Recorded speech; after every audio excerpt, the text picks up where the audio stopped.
Hi, and welcome to a new episode. Today, we'll be discussing two topics that affect many of us while we travel. These are anxiety and survival mode. Our guest for today is Anaïs. Anaïs is the founder of Serene Minds and an international certified NeuroMindfulness Coach who specializes in anxiety and stress management. As an internationally certified mindful travel coach, Anaïs also helps fellow expats and digital nomads navigate their journeys. With her vast international experience and endless curiosity, Anaïs inspires, empowers, and guides others along their inner path. And Anaïs, I am very excited to be here with you. And, you were one of my very first guests, and I just can't believe how far both of us have come. And I am super excited to have you here again. Thank you so much, Lou. Same goes for me. I'm very excited to be here. Thank you so much. It's so beautiful to see both of our journeys and our progress and to have both of our progression and our purpose and our journey. So thank you so much for having me. It's beautiful to be back. Yeah, of course. Thank you so much for being here and for being there the first time where I have no idea what to do. I actually, as I mentioned to you, and I think this is important to mention in the episode, that I was so nervous because, again, you were one of my very first ones and you just came like so peaceful and you created such a peaceful space. And I was like, okay, this is actually is going to be really good. So thank you so much for that. Thank you so much. So I want to start the interview by asking you if you can share with us any personal experience you have had with anxiety while you were traveling, and also how you were able to overcome it. Absolutely. So the moment that pops in my head instantly is when I traveled solo abroad, but for the first time to another continent, and it was to South America. And I was extremely excited. I was going to Argentina, to Buenos Aires, meeting my friends, but still I was solo. And I remember it started actually in the plane. So up until that point, I was really excited. I was kind of nervous, but also there's a side point that I want to mention, that's having these nerves, feeling nervous or feeling fear can really look alike. So it can quickly shift from being nervous, being excited for your trip, to, oh, the fear sets in and just one thought of worry pops up and the excitement just shifts towards fear. So I remember sitting in the plane, really excited, comfortable, relaxed. And all of a sudden I had this realization of, what am I doing? I am sitting in a plane that's going so far away from home. I'm completely alone. I also didn't really share my itinerary with someone. I was like, so a lot of thoughts were just chasing through my mind. And in that moment, you're in an airplane. So you only have yourself. You cannot get some fresh air. You cannot go somewhere. It's just you on your seat. So in that moment, what I did was returning back to my breath, returning back to myself and calming myself down. And the moment when I got into my hostel that night, I had another sort of anxiety attack.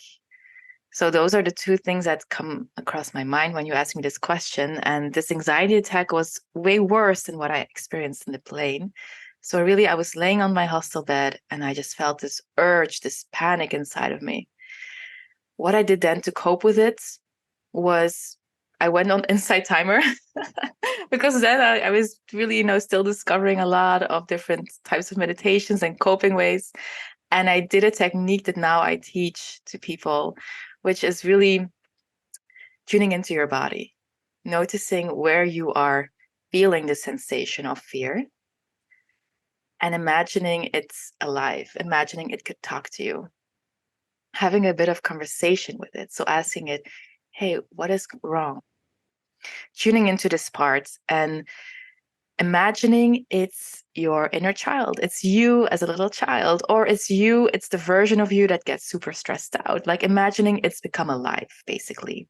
So giving it a voice, you can give it a name, you can give it a certain look, and then having a bit of a conversation with it, but on a really friendly and kind way. So asking it, what do you need? What can I help you with? What can I give you right now? And in the end, the most important thing, to soothe it and to give it love and to make it feel safe, you know? 'Cause at the end of the day, when we are feeling anxious, when we are experiencing fear, it's because we think we are in danger. So we need to go to that part inside of us, to the root, let's say, and give it that love, give it that safety that it longs for. So that's what I did back then. And it was just so incredibly powerful. So it was really a starting point for me to also dig deeper into, wow, why was this so powerful? What did this do to me? Wow. Okay. So the first time you felt this was in the airplane, and at that time what your intuition told you was to breathe, to use your breathing as an anchor for you to feel good and being able to keep going. And then the second time when it happened at the hostel, you went into Insight Timer. Can you tell us what that is? Yeah, absolutely. So Insight Timer is a meditation app. It was for a lot of years my holy grail. It still is. I still use it. And now I'm a teacher on Insight Timer. So it's full circle moment, and it's beautiful to see this. And yeah, on Insight Timer, you can find a lot of different types of meditations, yoga, music, etc. Got it. This is Got not it. sponsored or something. It's just like sharing my experience. Yeah. Yeah. That's a disclaimer. Yeah, Yes. yeah. Got it. And I really love what you said about, once I heard someone say something along the lines that you should invite your fears for a coffee. So Yes. so just sit with them, go through them, and have a conversation as if you were having a conversation over coffee with a friend. So I think that's such a great strategy, because you are kind of like separating the fear from who you are. So it's like, this is not Exactly. me, it's part of me, but it's not who I am. So it shouldn't define me in this moment. So I think that's beautiful. And also, how were you able to identify that you were having these anxiety attacks? Um, what I want for you to share with us is that, how can we identify we're having either anxiety attacks or if we are in survival mode? Because we hear a lot about these terms, but what do they actually mean?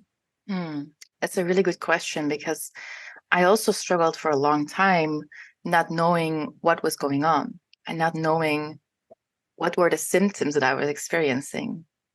So it really also differs from person to person where you hold your anxiety and your stress. For me, it started when I was about 17 years old, and I was nauseous a lot of the time and even throwing up like a lot of the time, even at school. Or my parents were divorced, and every time I was shifting from one parent to the other, and that night I got up super nauseous. And so it was really on the stomach for me. I went to doctors because I didn't know what anxiety was. I didn't know what stress was. So they asked me, are you stressed? Are you anxious? Because this could have to do with it. And I told them, no, I don't know. I'm 17 years old. I don't know what this word means. I'm just going to school, living my life. But after so many tests and examinations, turns out there was nothing physically wrong with me. And it was in my head, it was psychologically. It wasn't physically, and it was the anxiety. So for me, that's an indicator for me, like, okay, I'm anxious. I have a knot in my stomach starts turning. But I remember for others in mindfulness class, they were having severe headaches. And that was an indicator for them that they had gone too far and that they were anxious and overthinking and that they needed to come back into this moment. But now, after learning a lot more about it, I can tell you that there are several symptoms of anxiety and of being in survival mode that people really can watch out for. So you can really be mindful of these. So as I mentioned, the headaches, the tension headaches, when you experience these, know that it's usually coming from stress. It can also be that you're feeling really irritable, that you're feeling really tired, that you snap easily, that you don't really feel like yourself. These are symptoms from being in a survival mode. You are completely drained because your body is using so much energy to either help you fight, flight, or freeze. And this is like your reserve battery, and it's just going empty so fast. So it can really feel like you are super drained and tired a lot of the time. So tension headaches, feeling tired, irritated, snapping easily, just feeling tense and feeling like you should hurry a lot of the time, feeling like you're not really able to slow down well. A lot of people who have difficulties with relaxing, difficulties with slowing down, it's because they have been in a survival mode for such a long time. And the body thinks that resting, that being at peace is now dangerous. So there's such a resistance as well to resting. So if you notice as well, wow, it's really difficult for me to relax and to slow down, could be that you have been living in survival mode for a long time.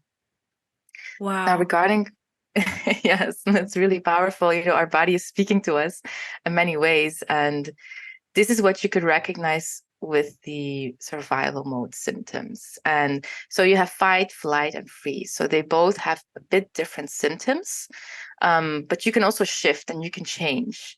So don't take it with too much detail, let's say. If you experience one of these symptoms for a long time, look out for yourself and take care of yourself. And it could also mean that, for example, in freeze state, which is maybe a lesser known state. Most people talk about fight or flight, but in freeze, this is what happens when you are a bit of a shock. And when you are, for example, crying, when you're more immobilized, when you don't really know what to do. And this can also happen when you get triggered by a thought or an email or a text or your flight being canceled, like something that has a heavy impact on you. Then you just freeze and you get a little bit of a shock. You can get also headache, lightheaded, feeling dizzy. So those are like the symptoms from being in survival mode. Now, shifting on to anxiety. The anxiety is more a feeling of fearing what could happen in the future. And it's like an onset going of symptoms. So it can mean, for example, excessive sweating, like sweaty palms, because you're nervous, right? What I talked about earlier, like we feel nervous, it can shift into this fear. So sweating, your heart rate goes up. It's the same for in survival mode. Your heart rate goes up, your blood pressure rises, your breathing gets more shallow, gets more rapid. So if you notice, and this is what I have a lot of people come up to me for. I notice my breath is shallow. Sometimes I even skip a breath or I hold my breath and I feel like my breath is so high in my chest and I feel like I'm having trouble breathing sometimes. So this can be a sign of survival mode or a sign of anxiety. Your breath is really powerful. When you're sleeping, your breath goes really slowly and deeply. That means that you're in a relaxed state. When you notice your breath is more high, instead of in your belly, in your chest, and it's more fast, shallow, then you can check in with yourself and realize, okay, I'm now a bit more stressed. So how can I relax myself more in this moment? Got it. Yeah, and so some other signs of symptoms, I said, it can be in your stomach, the knot in your stomach, the sweating, the constant overthinking and worrying. I think that's the biggest part of anxiety. It's this little voice in your head. It's telling you, hey, what if this happens? What if that happens? And the constant worrying about the future. Wow. Okay. So that's why it's so important to get to know yourself and like tune in with your body, because we all show different symptoms. Actually, I'm going to share something that happened last year. I was having several anxiety attacks and I was just trying to ignore them. Like, it's okay. I'm going to get better. I'm going to get better. And even there was a point where I was 30 back then and I got my wisdom teeth. When the dentist back when I was a teenager told me, no, you will never get them because they are in certain position, they will never come out.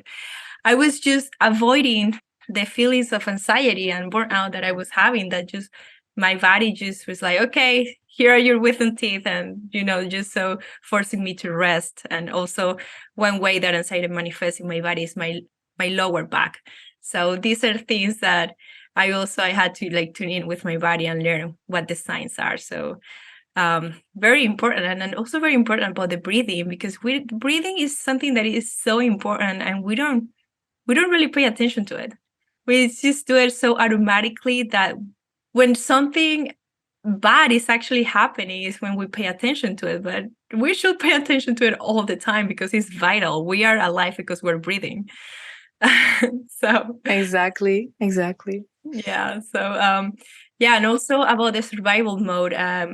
When we're traveling, we're like exposed to so many new stimulus that, it's sometimes unavoidable to get into survival mode. But we get used to, if we tune into our body and breathing and meditate, which leads me to the next question, which is, how can we prepare ourselves emotionally and mentally before embarking on a trip to avoid failing into survival mode? Yes, I think one of the most important things you can do, also mentally, is to realize what is about to happen. What are you about to enter? You are about to leave your comfort zone, right? You're about to leave the comfort zone of your house, of your home, of your city, of your country, whatever it is, and you're exiting your comfort zone. You're exiting your comfort zone, which means you're going to get uncomfortable. And outside our comfort zone is the fear zone. So that is why we experience often, we shift into survival mode. We experience stress, we experience anxiety, because we are entering the fear zone. In the fear zone, all of our fears, all of the things that we dread or that we think that could happen or would happen, they rise to the surface. It's our job to stay with our head above the water, and to minimize the impact that our mind has over us, that this anxiety within us has over us. But the good news is, outside of the fear zone, it's not just comfort zone and fear zone, but there's also learning zone and growth zone. So when we move through the fear, when we allow ourselves to sit with it, to ask it questions, to calm ourselves down, to practice relaxation techniques, to practice being present, because when we are fearful, when we are anxious, we're with our minds in the future. So when we're back in the present, we are at peace. So when we go through the fear, we end up in the learning zone and in the growth zone. So it's really about being comfortable with being uncomfortable. And it's extending our comfort zone. That's what we're ultimately doing when we're traveling. And how we can prepare ourselves, mentally, emotionally, is realizing that this process is about to happen. It's about to go down. So have a bit of a toolkit for yourself of, okay, what can you do? Who can you talk to? Who can you reach out to? What can you do for yourself in that moment? To write down your thoughts, for example. Take a journal with you. This was one of the things I love doing when I'm traveling. I take a journal with me and I just jot down all of my thoughts, everything that I'm thinking onto paper, from my mind onto paper. Or, practice relaxation techniques if you notice that you're shifting often in this fear state. Or having somebody that you can reach out to, that you can stay contact with, because this connection also is really important for us, to know that we're not alone and to, talk to someone. We're social beings as humans. Got it. Okay. About journaling, also connecting it to what we said before about sitting with your fears and having a conversation with them. I also really think that when we write them down, we give them a physical body. So we take them out of our minds, because if we let them in there, they're just going to grow and grow. But let's just take them out, like bring them to the physical realm, and then just realize that they are just thoughts. And something that I always say is that it is always worse in your mind. So it's not exactly. yeah. So when you take the time to be fully present, which is anxiety, too much future and not too much present. When you take the time to be present, you're like, okay, I have these and I'm safe, I'm here. So let's just let the future unfold. Okay, we have to think about the future, but not like overthinking it to the point where it's damaging us. So, yeah. Exactly. It's about what is in your control and what is out of your control. So this is Yes. also a great thing to journal about. And it's an exercise I do often with my clients. It's like, okay, draw yourself. Now draw a circle outside of yourself. In the circle, write down everything that is in your control. And outside of the circle, write down everything that is out of your control.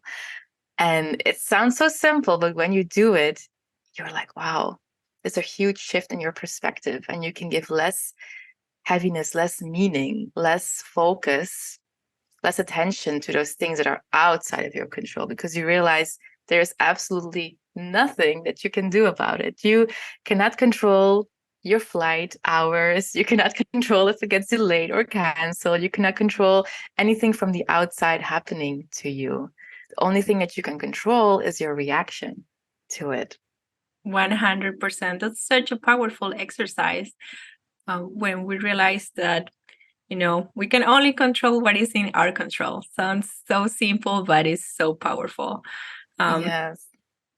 And Anaïs, so how can we practice self-care and mindfulness while we are on the road to alleviate these signs of anxiety and stress? It's such a beautiful and important question, because we need to have a bit of a system set up first, like a bit of a toolkit, as I mentioned earlier. Mhm. Like, what are some ways for you to help you feel good? And not in a way that distracts you from your thoughts, or not in a way that avoids it or numbs it or suppresses it, but in a way that you create inner safety for yourself, that you create a safe space for your thoughts, for your emotions to be there. And that's really practicing self-care. Self-care is not just, oh, let me do something completely else to distract myself. And then later when I go to bed, here comes a full load of all the thoughts and all the things that I suppressed. It's really being able to sit with yourself, love yourself through it. And again, like you mentioned, having your fears over for a coffee. So it can be different for lots of people, but definitely the main things that I would recommend to practice self-care, to be comfortable within the uncomfortable, is to start watching your breath and take longer exhales if you feel like you get really anxious and overwhelmed. Because as you said, our breath is vital. It keeps us alive, and it's a constant energy exchange. We breathe in oxygen, we breathe in energy, and we breathe it out again. The longer we breathe in, the more energy, the more oxygen we breathe in. So the more energy we gain. So if you want to wake up in the morning, take long inhales and short exhales. But if you want to relax, it's important to be mindful of this energy exchange and exhale more air, exhale more energy, right? Let go of more energy than you breathe in. So a great way to start doing this is the 4-8 breathing exercise. So breathe into the count of 4. So you're breathing in 4 seconds of energy, of air, and exhaling 8, exhaling the double. So it means you're letting go of twice the energy that you're breathing in, and you will feel the effects in your body, the calming, the relaxing effect. So breathing is, it's a free tool. It's available to us all. It's constantly happening. And we can also sort of, manipulate it for our good. Take long exhales, relax our body. This sends signals to our nervous system that we are safe. So breathing is a very big one, very important, and it's easy. And even if you don't feel like, manipulating your breath, let's say, and taking long exhales, and you just feel like not doing anything, you can even simply watch your breath. You can simply watch your breath, and it has the same impact. It puts you out of the stress and anxiety mode, or out of the overthinking spiral. And what happens in your brain, really simple, you have the part that's linked to stress and anxiety, the amygdala, right? It regulates our stress, anxiety. When we put our focus to our breath, the part in our brain lights up that's linked to our self-awareness, to our emotional regulation, to logical thinking. It's literally you turning the lights on in your brain, and the amygdala deactivates the second you just watch your breath, just bring your attention to it. So for anyone who's listening and is new to this, simply watching your breath and focusing on how it flows in and out is already a really powerful practice that you can do to practice self-care. If you're in a taxi, in an airplane, no matter where or with who you are, even when you're around people, no one will really notice. And again, practicing the mindfulness, and the mindfulness can be done in many different ways. And when we are traveling, it's actually easier to be mindful because we are in such a new environment, and our brains automatically pay more attention to what's happening around you. And that's really ultimately mindfulness. It's like being present, taking in all of the sounds, all of the colors, what you can see, what you can feel, what you can hear, taking it all in and be present. So using your senses to ground yourself in this moment. So being mindful doesn't mean to be sitting in a quiet room with your eyes closed and just like trying to meditate and no? No, not at all. Not at all. So basically, mindfulness is such a big term. Meditation is just one of the aspects, one of the ways we can practice mindfulness.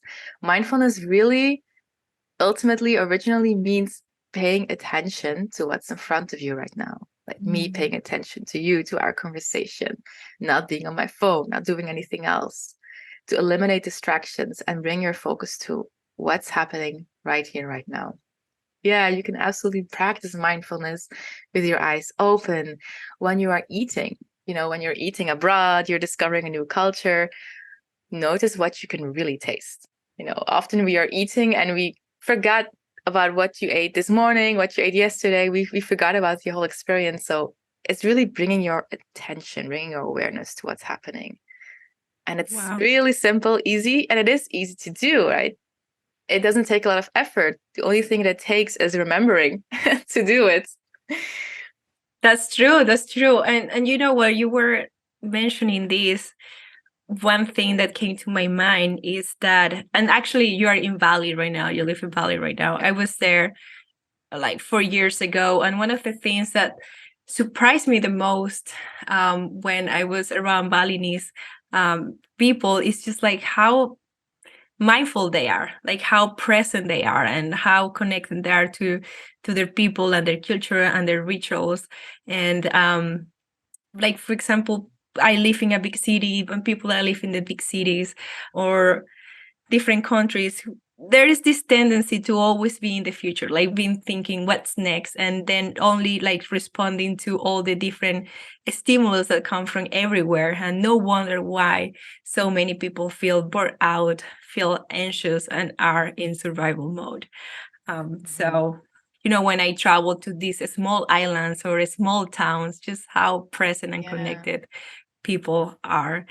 And also, I really like the part of breathing, where you're breathing in energy and exhaling energy as well. Yes. So if you want energy, just take a deep breath and short exhales. But then when you want to relax, just do the opposite. So that's a beautiful analogy. So also, Anaïs, how can travel actually be beneficial for our mental health and well-being? And feel free to share some personal stories here with us. Oh yeah, definitely. So as I mentioned earlier, travel is really like getting comfortable with the uncomfortable, expanding your comfort zone. And when you're traveling, when you're exposing yourself to these new places, new people, new languages, what you're doing is you're building new connections in your brain. You're literally expanding your brain. And I think that most people don't know what the real value of traveling is. You get to discover yourself. You get to spend more time with yourself. You get to build this inner safety within yourself. And you get to create deeper connections. You get to know what you dislike, what you like, and just going out there all by yourself, So it's incredibly powerful for our confidence, for our own soul, let's say, for our own being, to get out there and connect with our true selves. And while in the meanwhile, you are creating new connections in your brain, and your brain is exposed to more novelty. And studies have shown that this increases your happiness levels. So really, traveling makes us happier, which I guess is no surprise for you as well. it makes you happy, right? It's addictive. That's why we keep going back. That's why we are both living abroad. It makes us happy. And that is, I think, the ultimate benefit and the ultimate proof that you can have that traveling is good for you. It allows you to be more in the moment, as I said, because you are paying more attention to what's ahead of, and in front of you. So you are being more mindful, whether you know about mindfulness or not, you are being more present and more aware. When you meet somebody new, your attention goes to what they're saying, how they're looking, and you're taking it all in. Yeah. When you visit a new place, right? Definitely the brain loves novelty, and now we know there's scientific evidence, and it's been for years, that there's something called neuroplasticity. So actually your brain changes with new experiences. Yeah. Exactly. So it's incredibly potent for us, and travel opens up new doors for you. It allows you to gain new perspectives as well. So when you return home, you have this whole other view on the world, on a certain culture, on yourself. You come back enriched. Is there any personal experience about this, that especially the part about gaining new perspective? Is there any moment that you can recall right now that you were like, wow, I had this way of thinking about a certain situation? I travel, got exposed to new ways of doing things, and now I have a different way of thinking about that. Oh, definitely. There are a few moments that pop up in my mind, but the very first one, let's say, that I remember is I went to do my internship abroad. I always said, no, I'll do my internship, in the country where I studied in Belgium, because, yeah, I'll be working there. So what's the use of going abroad? But then I had such a pivotal moment in my life. It's the usual story. A breakup follows and you get to discover yourself again. So then I went abroad on this internship, and my intention was to return back to Belgium to start my life there. And I didn't end up going back. Basically, I ended up moving abroad, and I ended up moving abroad for 4 years even, which I told people I was just going to stay 1 year. So when I come back home, I feel like, wow, I've been able to let go of the expectations that other people had of me, of the expectations of how my life should go, of where I should work, what I should be doing, where I should live. All these incredibly big things in our life. I was able to let go of that because I went out of my comfort zone. I went away from this place, literally, and I allowed myself to explore what I want, explore what I like.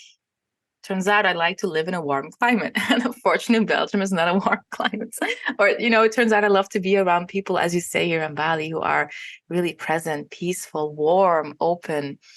And I'm not trying to say anything negative about Belgium, but I just felt at home the last years in Portugal, where I lived, now in Indonesia. And it's just these places calm for me.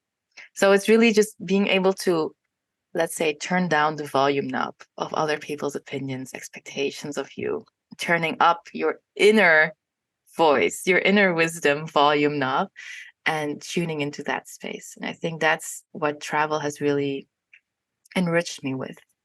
And it's a really funny story. The same thing happened here in Indonesia. I had the expectation when I came here, oh, I'm just going to stay for a holiday for 2 weeks. It's been 5 months ago and I'm still here.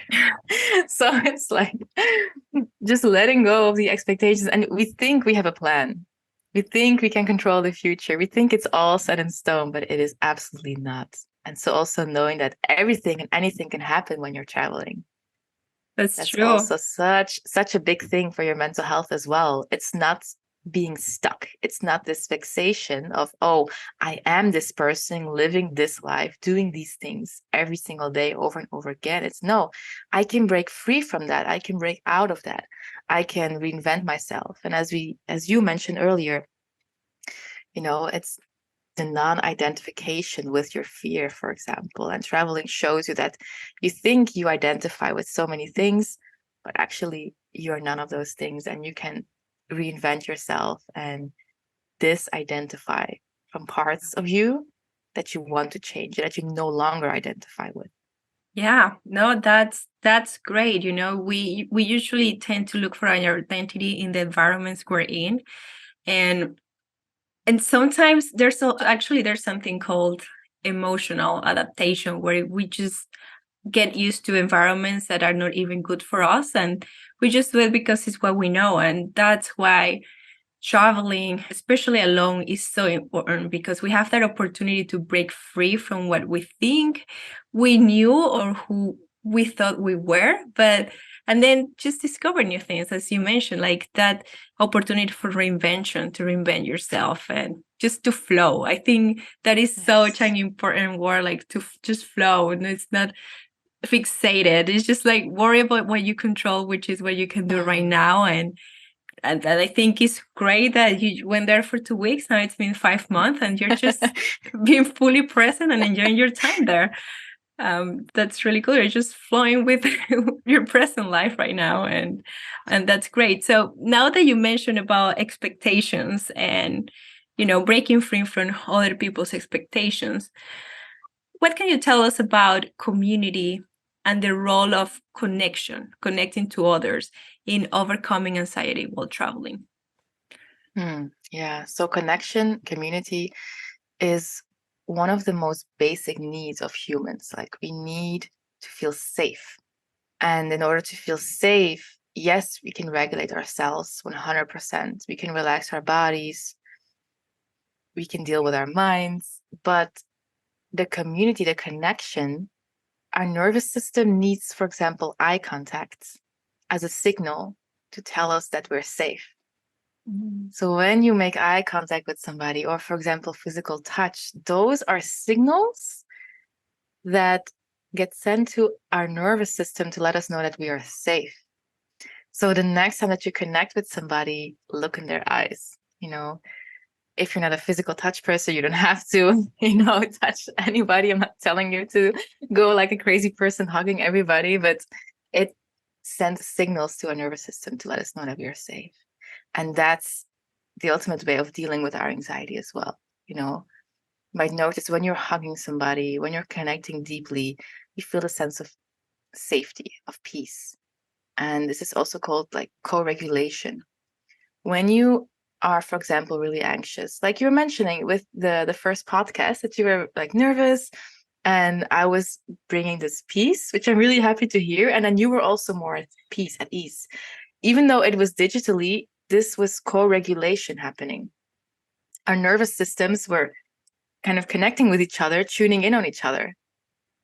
So you might realize this when you are overwhelmed or stressed or anxious, and somebody comes and they are just really happy or relaxed or whatever, then you also catch up onto their energy, and you automatically also become more relaxed. It's because our bodies attune to each other.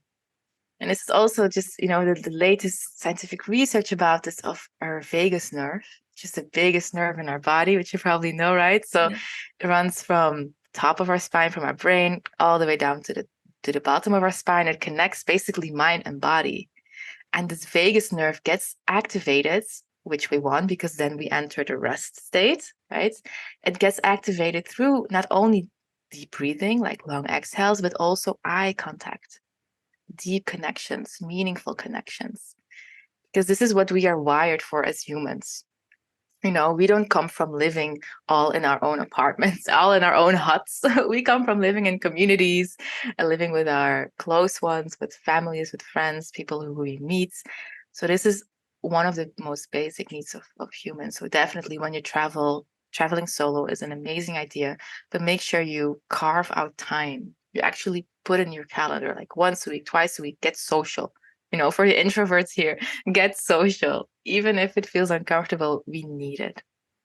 That as you mentioned that, one idea that came to my mind was the role of cultural differences, because for example, I come from Venezuela. We Latinos or Hispanics are known to be very touchy, like very warm, and a lot of people feels home when they go to some countries in South America. So as you start talking about that, I just start thinking maybe the physical touch has something to do, and just all the conversation Yeah.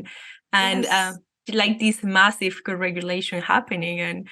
when you're traveling and when you're a foreigner visiting one of these countries, which are the ones I can speak for, all the attention is on you, and people wants to hang out with you, wants to be with you. So now, like that you mentioned, that I can tell why so many foreigners feel at home in many of these countries. And whereas for me, coming from this part of the world to the United States, it was a big change, because in here is all about the personal space and respecting people's space, and it was just like a big cultural shock for me. And you know, every country has its pros and cons, but that part of physical touch and connecting with each other and just like communicating in many different ways, it's something that's beautiful. Yeah, it's beautiful, really. It's really a hug. It's a hug for your nervous system. It's a hug for yourself. You feel loved, you feel safe. For sure. Yeah. Thank you Beautiful. for sharing that. Yes.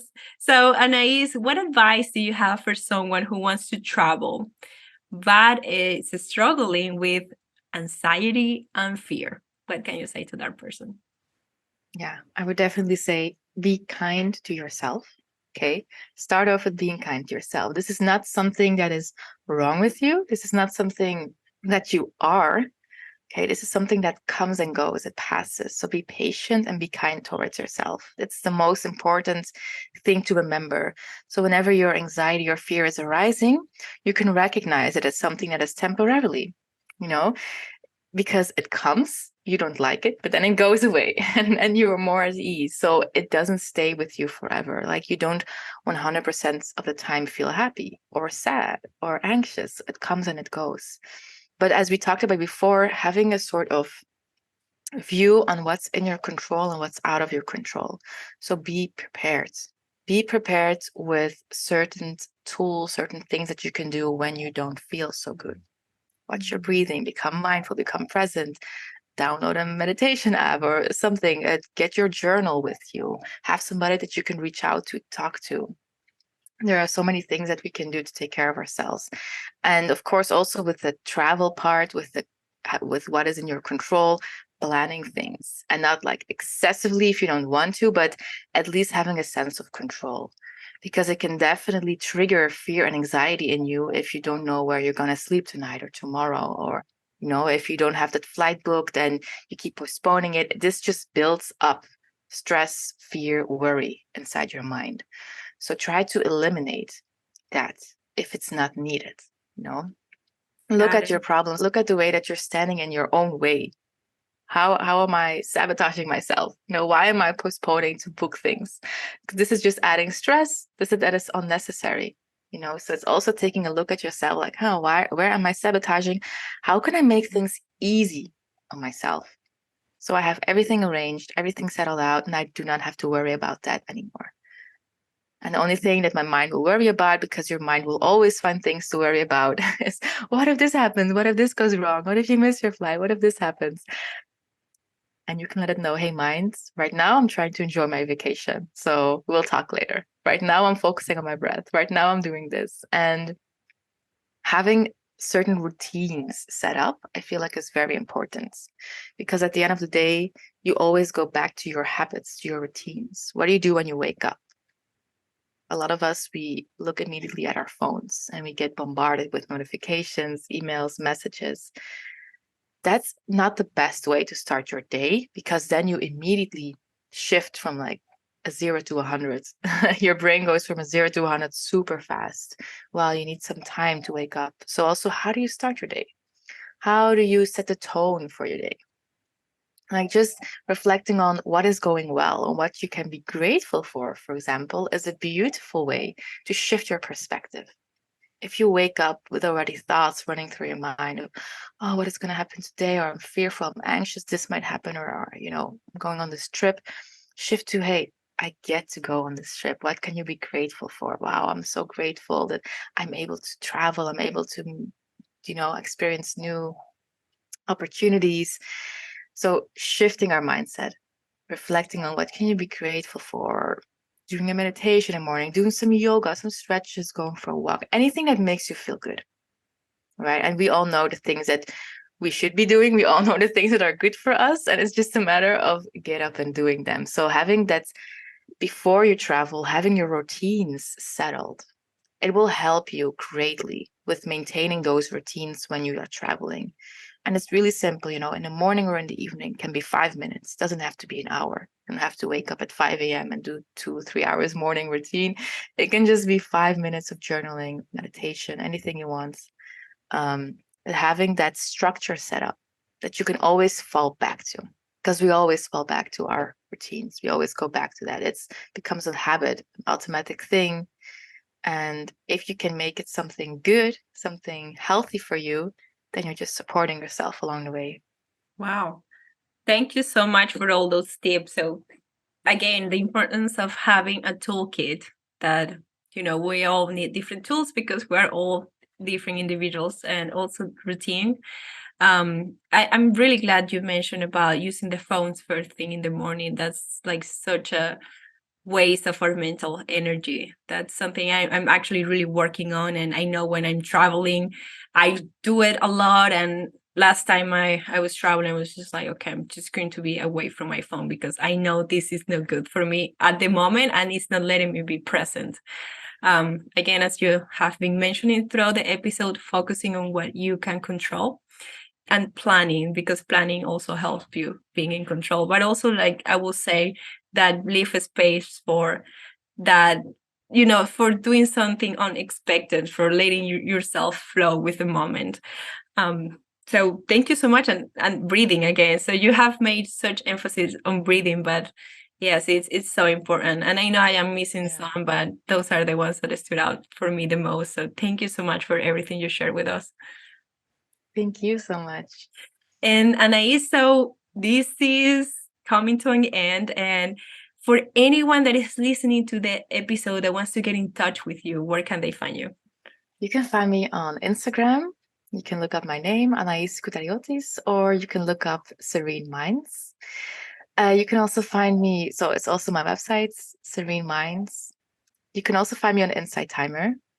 Again, just my name, Anaïs Skoutariotis. I know my last name is a nightmare to type, so apologies in advance. No worries. I'll leave the link to your website and social media, and also other resources in the show notes. So, but yeah, thank you so much for your time, Anaïs, and thank you so much for everything you shared with us. And it was great having you here again. And I'm just excited for everything that you've been doing and creating. And I'm excited for everything that is coming up for you in the future. Thank you so much. The same goes for me. And absolutely thankful to be here today. And I also love to see, your growth. And I absolutely adore what you're doing. It's such an powerful work for all of our solo female travelers out there. Thank you so much. Thank you. Bye.